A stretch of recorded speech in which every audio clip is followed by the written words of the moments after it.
Hello and welcome to Disclosure Network New York, a meeting on Sunday, May 20th, 2018. I'm Nick Curto, co-founder and director.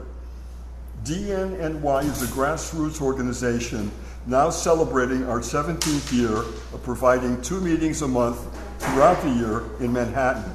We focus on cutting-edge UFO ET issues, paranormal phenomenon, and related subjects. Our members do intense investigative research into these various topics and share that information with the group at our meetings and on the internet for our followers there, which is over 450. Our motto right from the beginning was, quote, connecting the dots to seek truth, unquote. I'd like to mention that we have available to everyone worldwide a news blast email service focusing on various topics, and it is free. Just visit our website, www.dnny.info, and type in your email address where asked for, and you will start receiving our disclosure news bulletins. Again, it's a free service and will connect you with the topics that we are currently focusing on. We have hundreds of people literally signed up for this service, and they also give us their feedback, which is welcomed. Now, to the meeting at hand. Our guest today is Rena Dunsworth. The title of today's program is My Years as a Child Slave at Area 51, a true and very personal story. Rena, welcome. Thank you, Nick. Thank you so much for putting this together and really sharing some of your personal story. I am so excited, and I can honestly tell you that I've been looking forward to this for months. I really have. Me too. So just a couple of quick things. Tell us where you originally were born and grew up, and a little bit about your family. I was born in Rapid City, South Dakota in 1955, the same year that Area 51 opened. My dad was in the Air Force, but he left the Air Force when I was 3 months old, and we moved to Colorado, and he got a job at Sunstrand Aviation, which is an organization that does projects for top black ops aircraft, and they did parts for the space shuttle. And I think they did parts for Area 51 flying saucers, but I can't prove that. But I worked there one summer, and I saw some very strange things while I was working there. Now tell us a little bit more about your dad, if you will. My dad was a very smart man. Sunstrand had a contest to see who was the smartest person working there, and my dad was the one that won that. Wow. And he had a friend that had a daughter who was really smart, and he was always giving her IQ tests, and then he would give the IQ test to my dad, and the last score that he got was 186. So he was a little smarter than Einstein as far as IQ went. And again, you had brothers and sisters, family? Yeah, one brother, one sister. Okay, and how about your mom? Was she a homemaker or what? Yeah, she was a homemaker and very Christian, but she, like my dad, had alternate personality. And I'll tell you a little bit about that in a minute. Okay. When you said Christian, did you go to church on Sunday? My dad said that we had to go to church until we were 15, and then we could decide what religion we wanted to follow. Fair enough. Well, yeah, he was a very open-minded man. That's good. Very, very gentle. So there you are, and what summer was it that you were on the property of Area 51? 1960 is when it started. I want to talk a little bit about the Avalon years. Excellent. Because none of this will make any sense unless you find out where I got this information from. Okay. I was taken when I was 5 years old by these aliens from a distant galaxy, and we went on their ship. There were two of them. One was named Pelenos, and one was named Liana. Pelenos was a very Jewish-looking man, kind of short, like maybe 5'6", 5'7". Liana was over 6 feet tall, very beautiful, and they asked me if I wanted to go with them, and I told them, yes, I would love to go with you, because my life at that time was difficult. And so we walked to their spaceship, which was about a quarter mile away from where I was at that time, and we got on, and we went to the Pleiades and past the Pleiades, and then we went to this region of space where they created a portal to another galaxy. And we went through the portal, and all of a sudden right there in front of us was this huge galaxy. And I was 5 years old at the time, so I was really tired by that point. I had stayed up to watch Pelenos flying the ship, because he had this special console with all these gadgets and stuff, and I was asking him questions and driving him nuts. And so I went to sleep, and when I woke up, I was on Avalon. I call it Avalon. I don't know if that's the name of it, but that's what I call it, because to me it was a very healing place. And the people there reminded me of the Arthurian people, in legends and stuff like that. So that's why I call it Avalon. I was there for many years. In fact, I went to school there, and they increased my IQ to the point where by the time I was 12 years old, I had a bachelor's degree in physics. And by the time I was 17, I had a master's degree in physics.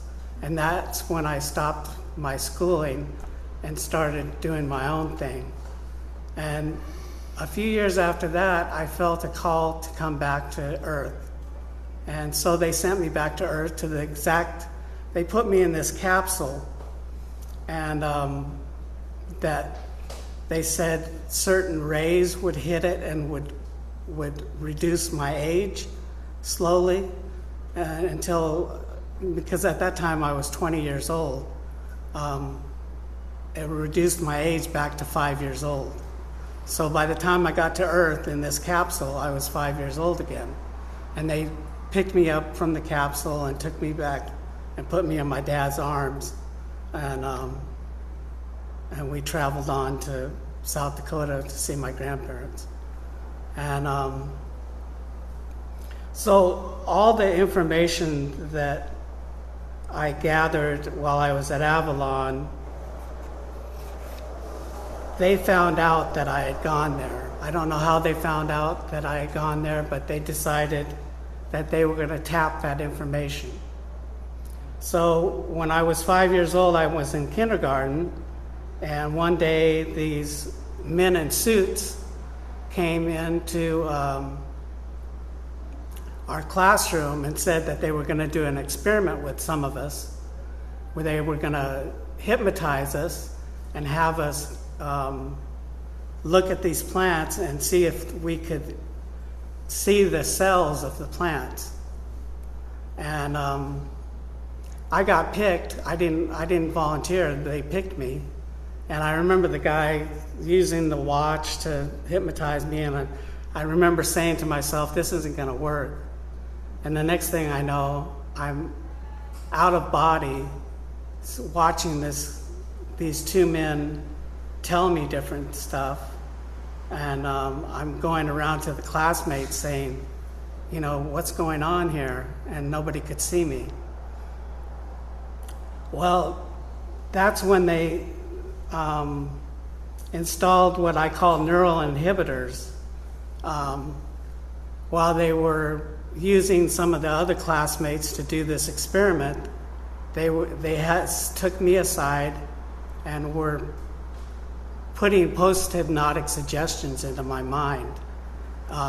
certain commands that people could use to get me to go into a trance state, like I was in this moment of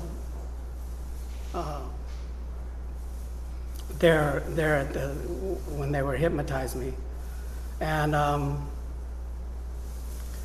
I left school that day, and my dad drove up, which he never did because he was always at work. And he said, "Where do you think you're going?" I said, "Home." He said, "Get in." And then I had a period of missing time of about 5 hours. All of a sudden we come to my house, and it's dark out, and I can't remember where I was until this year. I finally remembered what happened. He took me to Sunstrand, and they started using me to make parts for flying saucers that day. And this was their first experiment with the neural inhibitors, releasing the neural inhibitors so that I could become smart again, and introducing the neural inhibitors so that I would be dumbed down in normal life. My first trip to Area 51 and Groom Lake Underground Base was in 1960, the summer after we moved to the suburbs. And I remember my dad and I flew in a jet out to Nellis Air Force Base, and we landed there. And we went into a hangar, and I could see out the hangar that there were all these jets lined up in a row, and it was so hot that you could see the heat waves off the asphalt.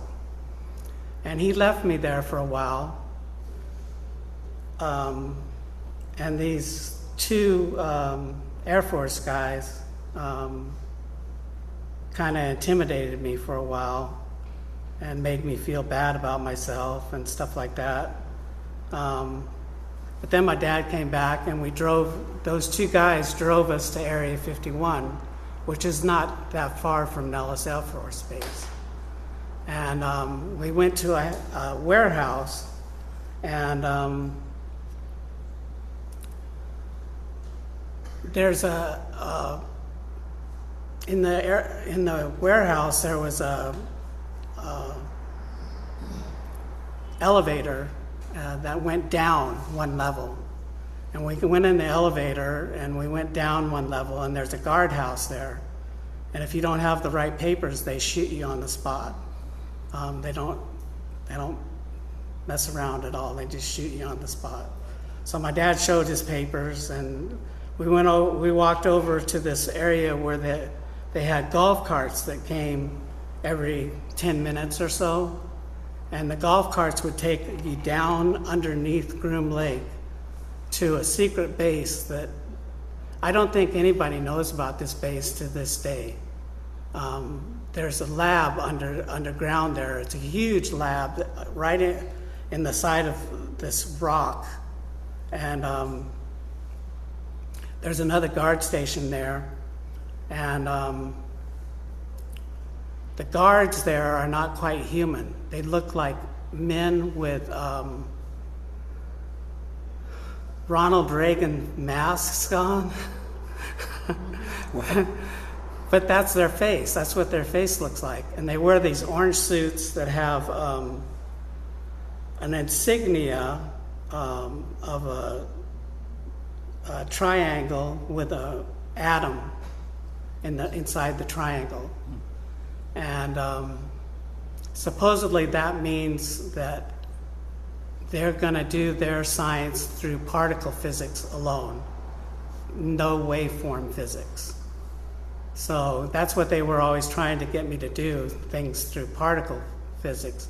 Because to them, waveform means universal, and they're all about separatism.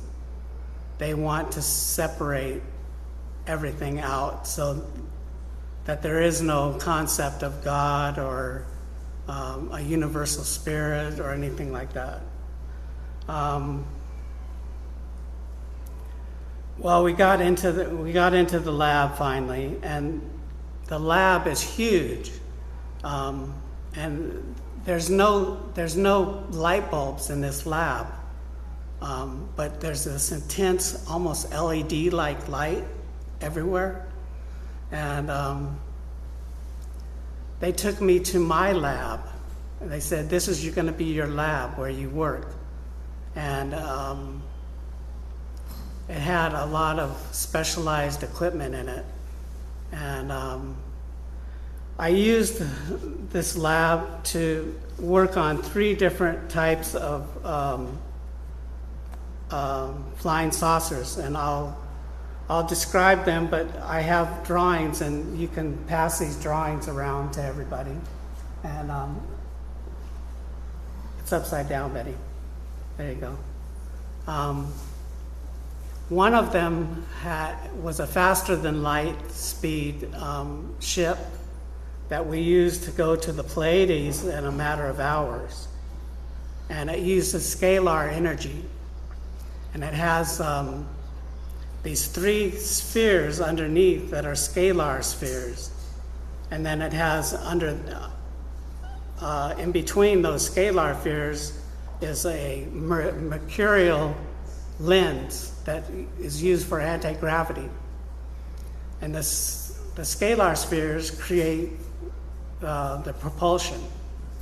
And using the Biefeld-Brown effect that Thomas Townsend Brown talked about, you can manipulate the ship in any direction, even bring it on end if you want to. It's all in how you use the energy. But it's not using regular electricity, it's using scalar energy, which on the internet you can find some YouTube videos that show that scalar energy, just small amounts of it, can go 1.5 times the speed of light. So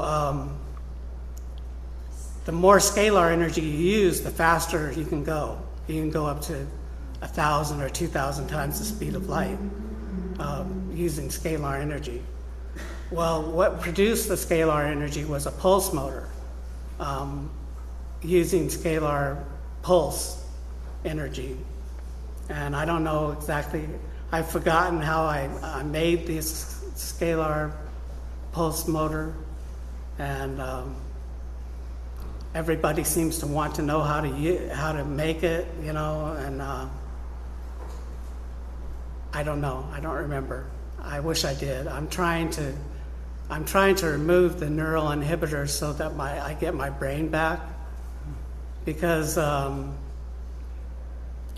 there was a Lyrian alien that I came in contact with who told me, you know what, your IQ back then when you were 5 years old to 9 years old was 212. So I had some smarts.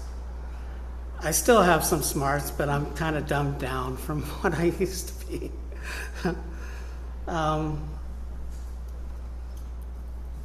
The black UFO that I made is an intergalactic UFO. It can go from, and it doesn't have to use a portal like most aliens use to go to different galaxies and stuff like that. It can go to a different galaxy from any point and in a matter of seconds, because it uses what's called point zero physics, which basically says that every atom has two aspects to it. One is a particle and one is a wave. The particle aspect of which is very complex, cements an atom in time and space. The wave aspect of an atom unifies it with all of space, the whole universe. So if you can tap into the wave aspect, you can go anywhere. Well, the way to do that is to have what's called a real-time mapper. A real-time mapper maps the universe in real time so that it can show you a picture of the universe right now as it is in real time. Instead of, nowadays we look at things through telescopes and we see where things were 200 million years ago, 300 million years ago. This shows you where it is in real time. And it can give you the atomic frequency of any place in space, in any part of the universe. And then what happens is the ship resonates the atoms around it to the frequency of the atoms in another region of space, and through osmosis goes there in a matter of seconds. That's the intergalactic ship that I made. They want it badly, but I made it so that only I could fly it. And they wanted to use it to conquer other worlds, and I told them I wasn't going to let them do that. So they shut down, I'll get to this a little later, but they shut down the whole project in 1964 because I was so adamant about not letting them use that for military purposes. I saw my black ship in over Ward's Island in 2008. I was sitting on Ward's Island by the river, and all of a sudden, out of nowhere, I saw this black cloud, and out of the cloud came one of my ships, my black ship, and it was flying upside down. The dome of it was upside down, and it flew over even with me and stopped and hovered, and then it righted itself so it's right side up, and then it zoomed off after about 10 seconds. An incredible speed in a kind of S formation. The first time I saw my black ship was in Colorado. I used to have this little scooter, and I was changing the oil on it, and I heard this voice say, "Do you still believe in me?" And I didn't know who was talking to me, so I said, "Yeah, I guess so." And I looked, the voice said, "Well, look up." So I looked up, and there was one of my black ships hovering above me, and to the right was a F-18 fighter jet speeding towards it. And as it came fairly close to it, my ship just went straight up and disappeared into the sky.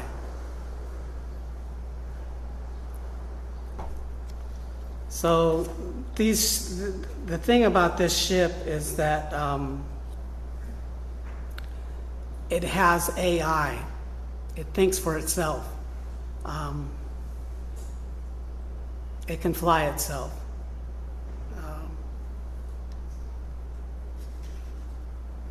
The Scalar ship that I built was took 2 years of alternate time loops in summer months to get it to fly.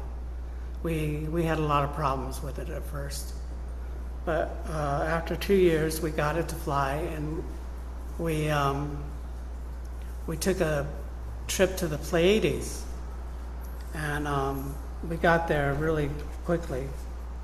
And I was going to escape. I wanted to escape.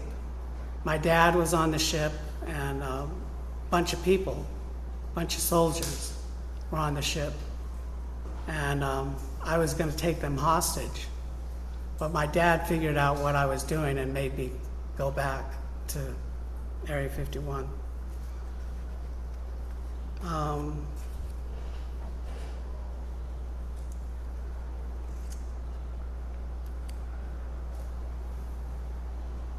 They used to punish me whenever I didn't do things the way they wanted me to. And they did this by not giving me food and giving me candy bars. To this day, I hate Babe Ruth candy bars.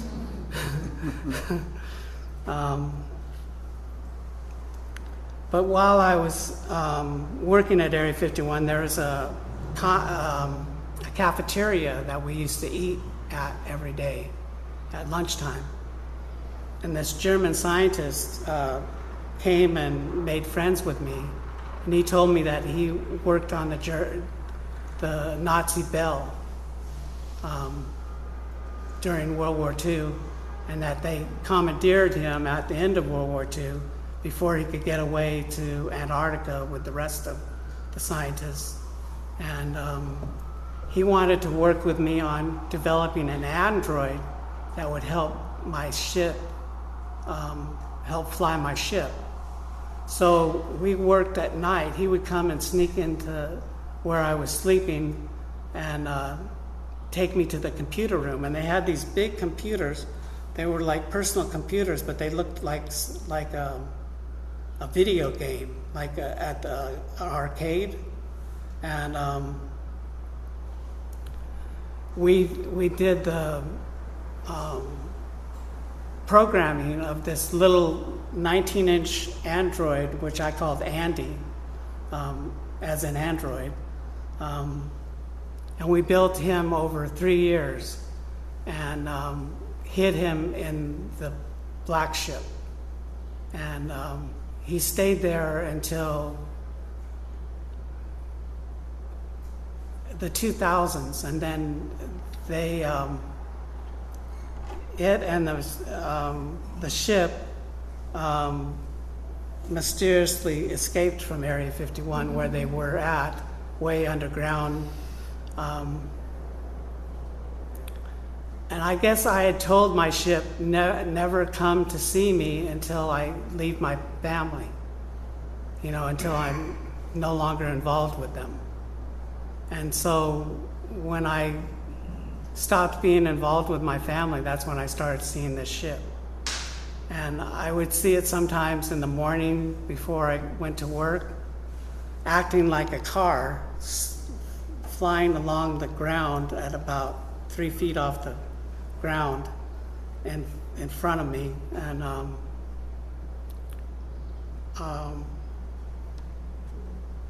yeah, it was interesting.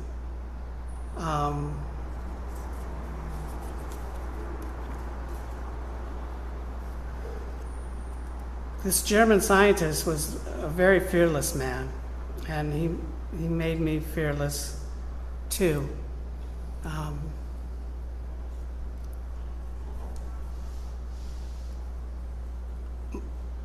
Now you're probably wondering how I was able to design these ships. Well, in 2 weeks' time, during the summer months, we would go in an alternate time loop to Area 51 and spend 2 weeks there, and then time would loop back to the time that we left. And it was usually at the same time that we were going to South Dakota to visit my grandparents.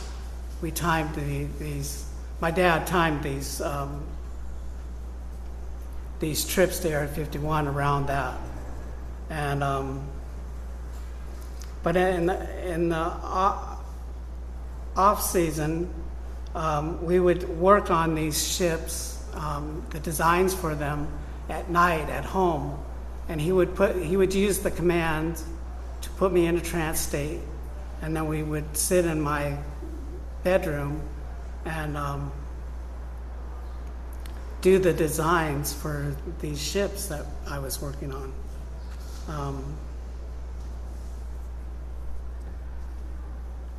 I believe that my dad had what I would call a handler, a demon that possessed him at times and ran the show, including mine. Normally, he by himself, when he was himself, he was the gentlest, nicest man you'd ever want to meet. But at times, his personality would so drastically change that either he was a split personality, or what I've come to to think is that he had a demon that possessed him, and this demon kind of ran Area 51, or was very influential.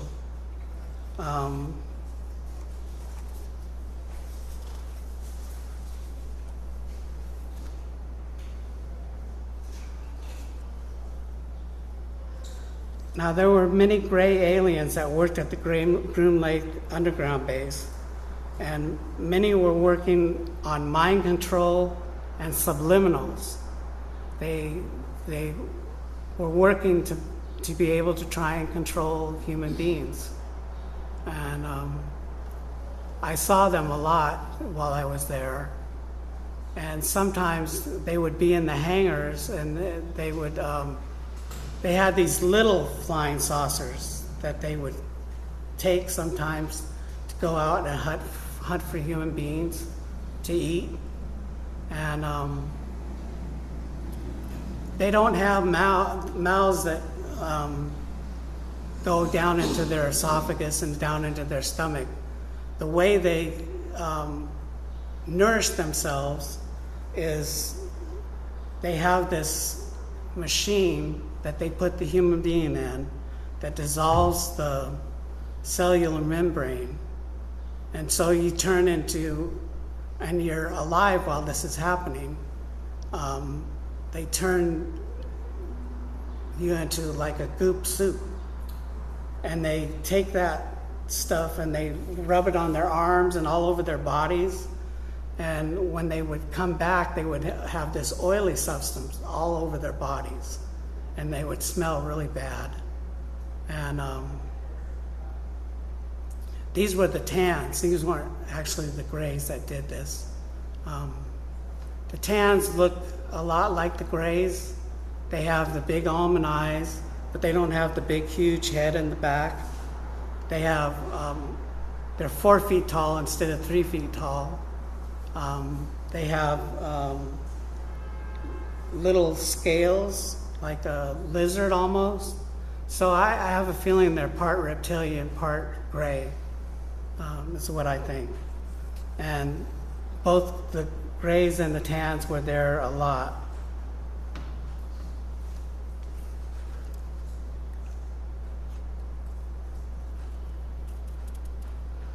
Now, I showed you a picture of the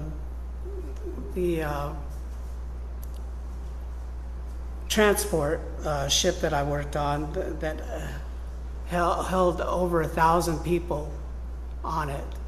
I designed the ship, and then it was built at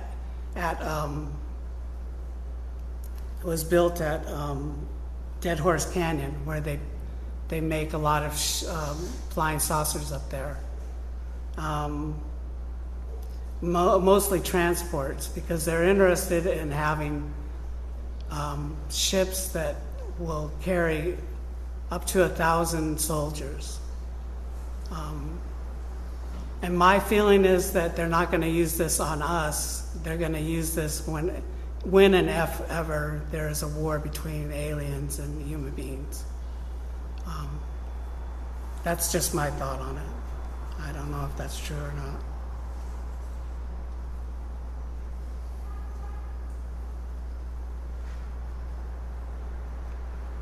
Now, one time they tricked me into thinking that I was going to go free. They said, we're going to take you to this place, and if you can get out of it with the little components of electrical components that we leave for you, we'll give you a ship and you can go to Avalon. And at that time, I kind of considered Avalon my home because they were so nice to me. And so they put a bag over my head and they take me to this place. And there's a door with a 4-inch thick steel door. And they slam it shut and they say, if you can get out of here, you can get your ship and go home. So I look and there's just all these like transistor radios and little components of different things, you know, and so what I came up with was something similar to what Tesla came up with when he built his scalar energy device that almost shook a building apart here in New York. And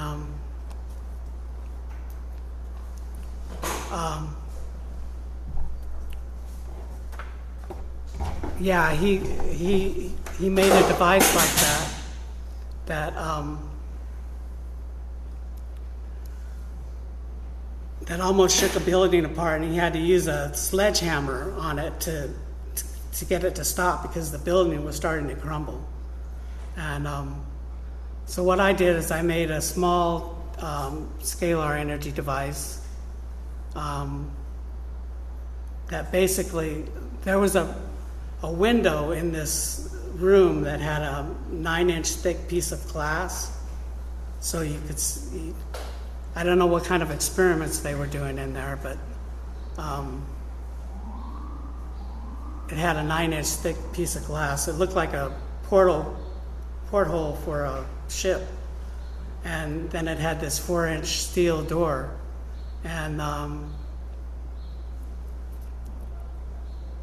the device worked, and it knocked the door off the hinge and came down, and I positioned it so that the door would slam onto the device and break it so that it wouldn't crumble the whole building. And I was excited, and I ran out thinking that I was going to get on my ship and go home. And it was at Sunstrand, and all the people were in the parking lot, and they were taking bets on whether or not I would get out. And they had hot dogs and Coca-Cola, and they were having a little party trying to determine whether I'd get out. And my dad was in his demon personality, said, "Well done, but you don't get to go home."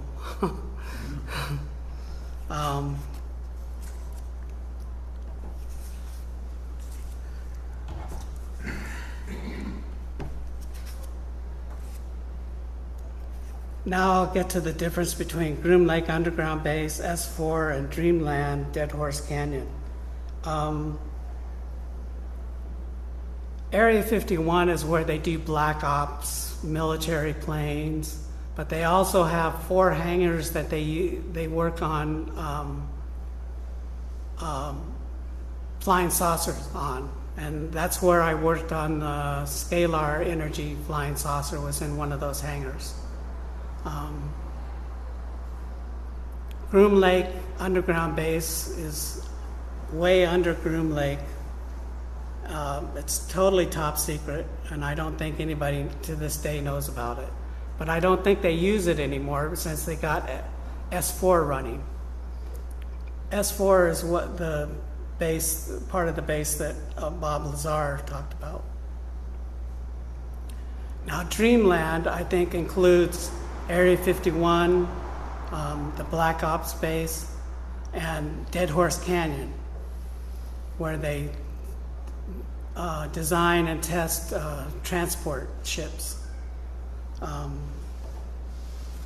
So that covers that, I guess.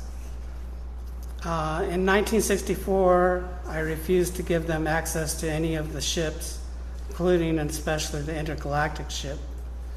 And they shut down the program and reinforced my neural inhibitors to the point where, well, it just made me way dumber than I was.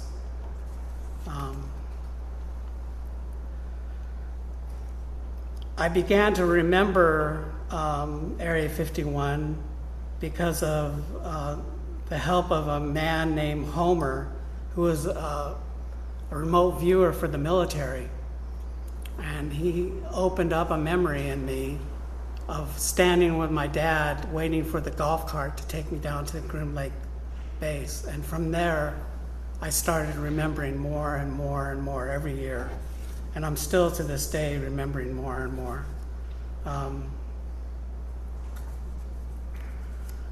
And I guess that concludes my presentation. You're welcome to ask questions if you want. Rena, I wanted to, first of all, that's such an amazing amount of information, and as you say, you're remembering it little by little as time goes on. How do you feel about this entire life journey? Do you feel as though, why me? Is it like that, or just what is your emotional feelings with this? A little bit, but I love flying in a spaceship at Mach 200,000.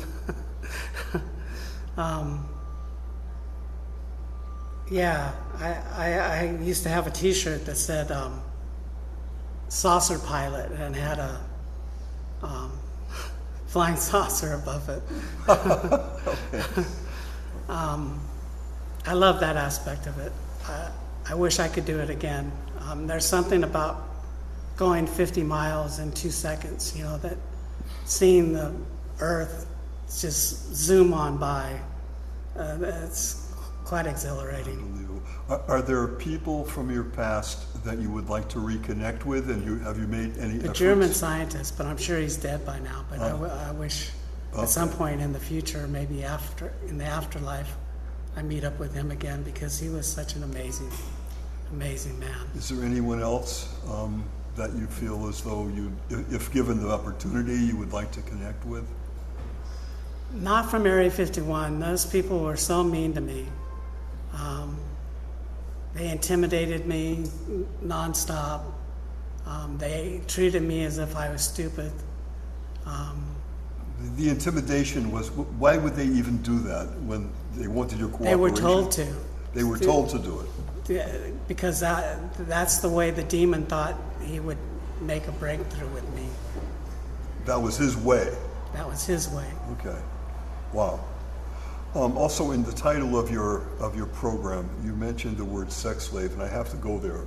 I hope no. It wasn't there was like no that. No sex slave. It was just simply intimidation for you to work on what they wanted you to do. Yeah, exactly. Okay. Now you said that you take a few questions. Yeah. Okay. So why don't you now, folks? If you could, Tom, can if they say it loud, could they be picked up, or do they have to come over here? Probably better if they Better here. So, okay, so who pick someone? Marcy. Okay, Marcy, hi. Would you come over here and just... Okay, so Rena, when you were in the 4-foot steel door, are you sorry you didn't destroy the whole building? I think I did make some micro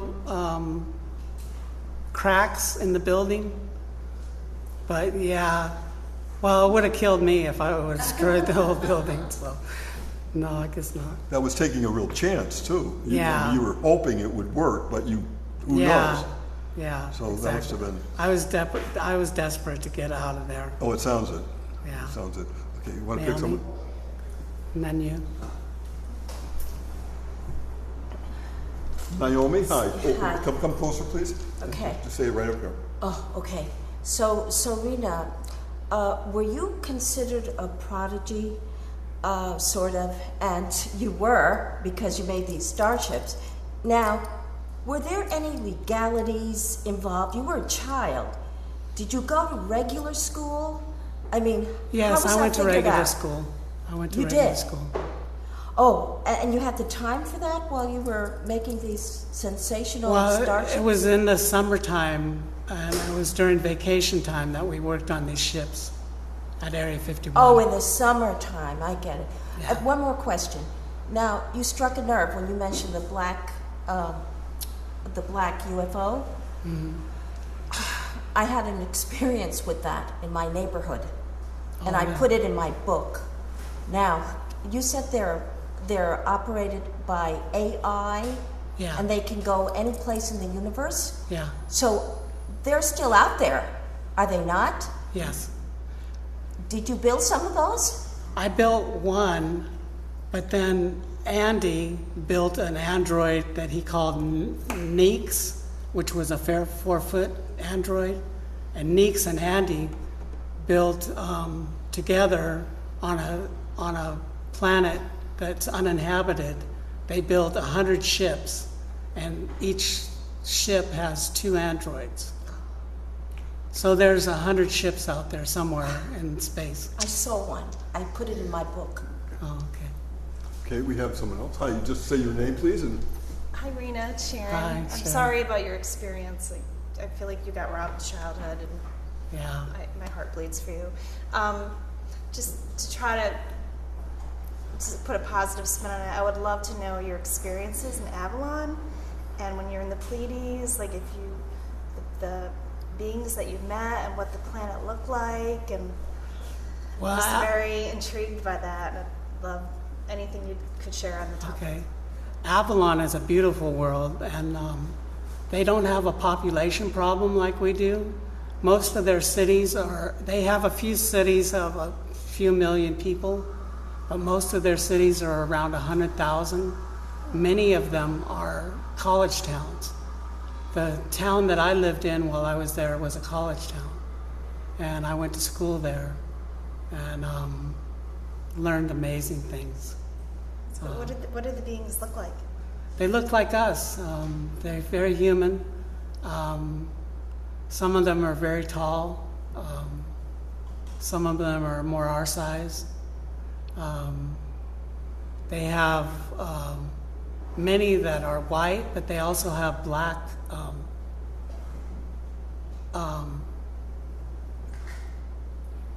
people who are called Shiwazay. They actually come from Alpha Centauri. Their ship crashed there billions of years ago, and they've lived there ever since. And yeah, they're beautiful people. In fact, I think they are the people that the Welsh call the beautiful people, and that they had bases in Wales underground, under mountains and under lakes. And the Irish, I think, call them the Fae, which means the fair folk. And I think they've been on this planet for a long time.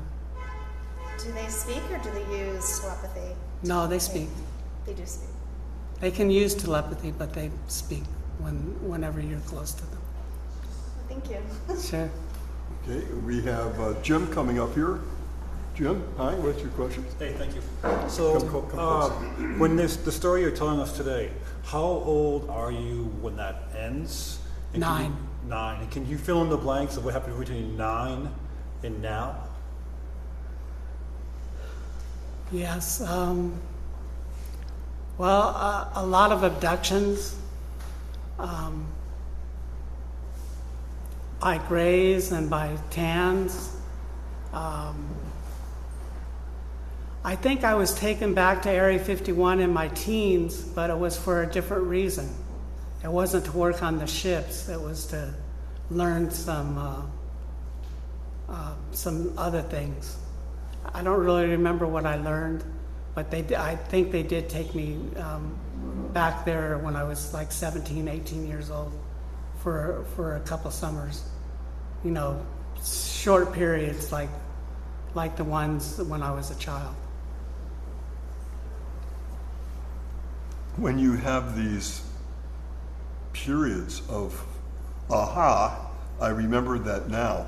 Are you keeping a journal? Do you write notes to yourself? How do you keep those memories alive, especially the ones coming through to you? I have a little app on my iPad called Evernote, and I put notes there about things I've remembered.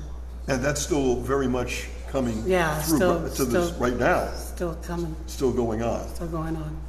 Okay. We have another question.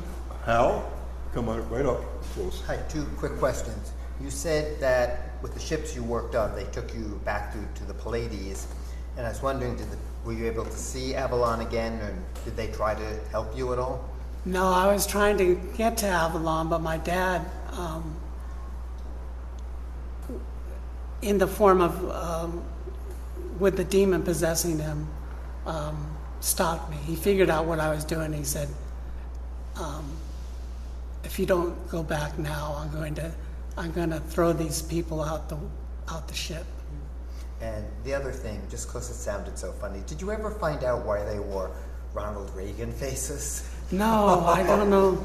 I don't know why they look like that, but I saw them again in South America, in a very harrowing account that I can tell some other time, maybe. Thank you.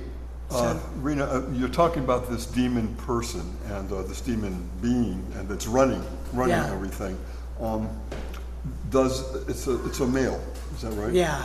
And does he look like us, or is there Oh, very you different? can't see him. He just takes over my dad's personality.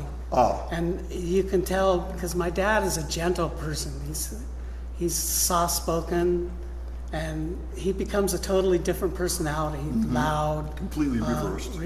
completely reversed. That must be totally scary for you. It is very scary. Emotionally, that would have to be frightening. I had to deal with that my whole life. Yeah. Is your dad still alive? No, he died last year. Last year. Yeah. Did you go to the? Yeah, I went to his memorial. Wow, It was nice. that must have been an amazing experience. Let alone, but with the history Yeah. of him. I loved my dad. You Yeah. know, That he comes used to through. take me to breakfast sometimes at Area 51 at a little town that's near Area 51, and we would sit there and he told me once, you know, you and I are like Leopold and Mozart, only for the inventor world. Wow. Wow. Remember that forever. Yeah. And is your mom also deceased? Yeah, she died in 1982 of brain cancer. Okay. Are they buried together? No, my dad chose to be cremated. Okay. So he's going to have his ashes spread on a lake this year sometime. Okay. And your mom, is there a family burial plot? Or? Yeah, there's a burial plot where she's buried And is that, what state is that? in Colorado. Colorado. Yeah, Okay. Denver, Colorado. Okay. We have a couple more questions. Please come on up and say your first name and Yeah, it's Wendell. Hi, Rena. We've talked a couple of times here. How you Yeah. doing? So I've got a couple of questions. One is not to be critical, and I'm not, but I'm wondering what evidence you have to substantiate what you're telling us. Do you have any solid evidence, or I mean, normally we know a lot of times there isn't, and this happens for a reason. But I'm just wondering if you have. Well, anything. I do have some pictures that I took of my black ship at night while I was changing into. I forgot to pass out this article where it says scientists discover how to turn light into matter after 80-year quest.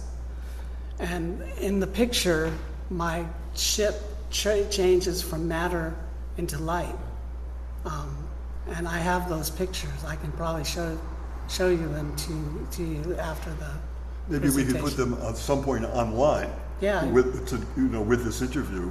That would be amazing. And you said you had another question? Wait, I do, yeah. And I would love to see those too. Point zero energy is the same as 0 point? No, It's not, it's different. it's different. So what is the difference? I've The heard a lot atomic- about 0 point energy. But 0 point energy is about creating a torus around an energy flow. Point zero energy is tapping into the atomic structure and the waveform and using the waveform to travel. is that done with the machine, I assume? It's done with the ship. The ship does it. So the ship is the machine. The ship is the machine that does it. Okay, cool. If I can. Thank you. I got it. Okay. Thank you for your question. Please come on up. And if you will, give your first name and speak. Come on closer, please. First name and Apulia, and I wanted to ask, I had never heard of of aliens eating humans before. Could you tell us more about the TANs, what you know about them? thank you. Yes, I just recently found a YouTube video where this woman did some drawings of the TANs that look exactly like the TANs that I saw. I don't know too many people who have seen the TANs, but there are people who have seen them. And they're very militaristic, very, they have these triangle ships, and the triangle part has a curved wing, kind of like, and then the back end is flat. And their ships are really big. They're about the size, half the size of a football field. And when I was abducted onto one of their ships one time when I was in Fort Collins, I suddenly felt paralyzed, and I was awake, and all of a sudden I saw that out of the corner of my eye, this light tube come down in my closet, and 4 of the tans came out. 2 grabbed my arms, 2 grabbed my legs, and they yanked me into this tube of light, which took me up to the triangle ship, and then they went off into space. And when they brought me back, they brought me down in the tube of light, and then they threw me onto my bed. And something strange was happening with me, because I could see through the ceiling, and I could see their ship. I could see the shape of it, and I could see into the ship, and I could see that there were all these stations where people were, where the aliens were sitting, and then there was one commander who was standing up and directing everybody. Well, that next day I was gonna get a Christmas present for my niece, so I went to this model shop because she liked models, and I saw a model of the exact ship that I saw, and they said it was one of the ships that crashed at Roswell. And Wow, okay. Please come close. Hi, Rena, I'm Michael. I was asking... Your first name, please. Michael. Hi, Yes. Michael. I'm just asking about... I heard some things in your story that correlated with some other stories in some form or another. I was wondering if you follow a lot of what's going on in the community, a lot of the people telling their stories. Like a good example would be Emery Smith, talks about planes that fly, or excuse me, saucers, ships that fly on consciousness only, simply the consciousness of a being, consciousness of the ship. Totally connected to what you were talking about. I wondered if you followed any of that and had any kind of thoughts of what, that's interesting, that actually matches up with what I've seen and what I heard and what I experienced. I wonder if you want to talk a little about that. Thank you. yeah, when I was taken to South America, I was on board of one of their small flying saucers. And the way they flew that is they had this handprint, and they would put their handprint, and I think they were totally flying the ship telepathically. And so yeah, I think a lot of the ships are done telepathically, so that you don't have to think, oh, well, do I increase the electricity on the right side or the left side now? I mean, it's just all thought, and then the ship does it for you. Please come up. We have another question. Can I do it from this side? Really loud, yes. Really loud. What's your name? Betty? Betty Abbott.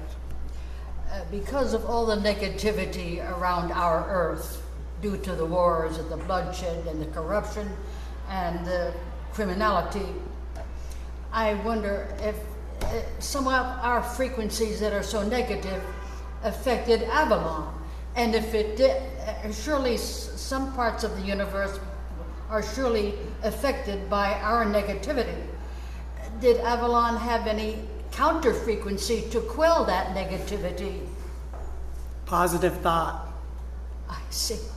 Is that Yeah, they say the greatest weapon against negative thought is positive thought, love, beauty.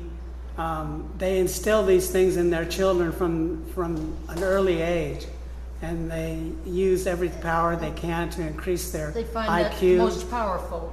Yeah, it creates a Waves shell of of- energy around the planet that So- protects them from negative influences from other I wondered planets. about the frequencies around the planet to Yeah. quell it. Yeah. Yes. Thank you. You're welcome. Please come up. We have time for a few more. Rena, this has been the quickest hour. Oh my God. Okay, you have a question, please. Your first name? Julio Barrier. I believe you just mentioned about 1,000 soldiers on a ship. Is that right? That Yeah. you mentioned? World War II was about extraterrestrials with humans up against extraterrestrials with humans. And the way the situation after Operation Paperclip with these Nazi German rocket scientists with stormtroopers, they were up to no good.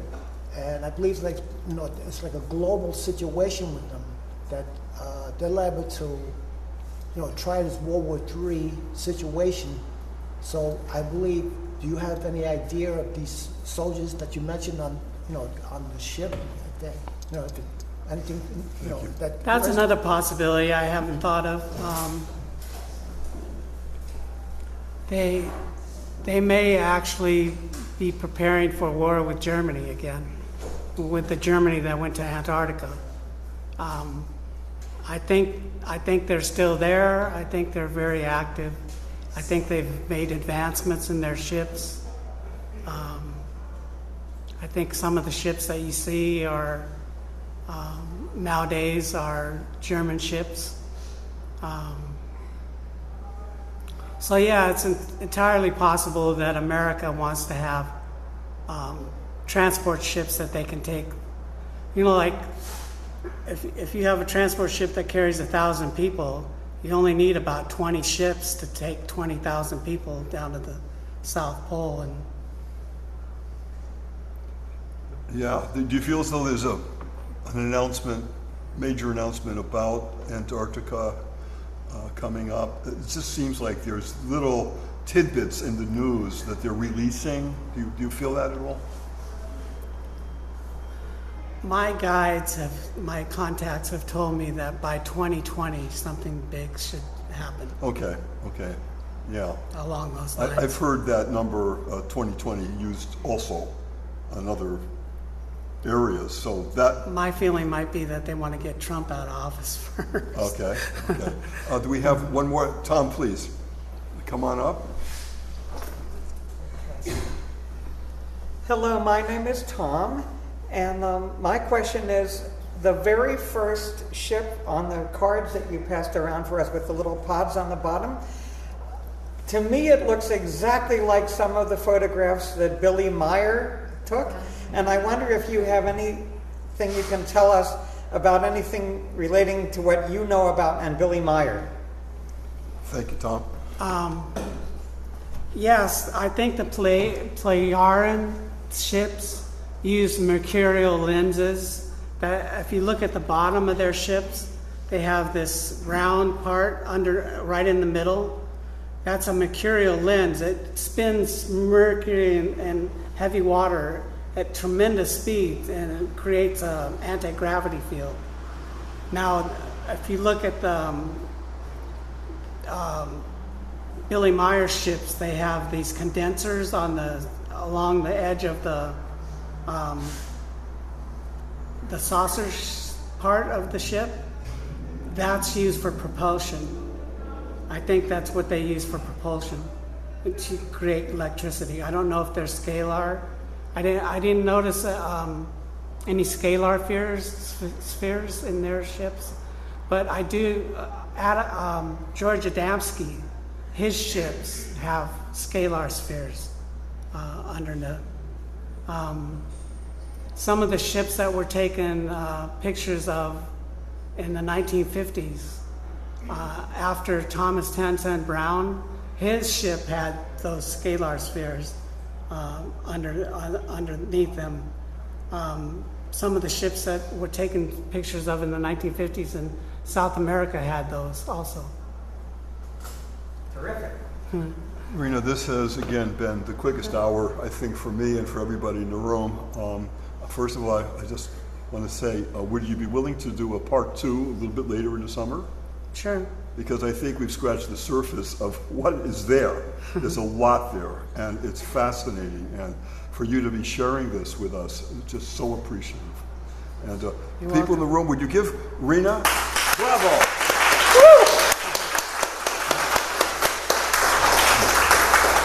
Okay, so this is Nick Curto from Disclosure Network New York.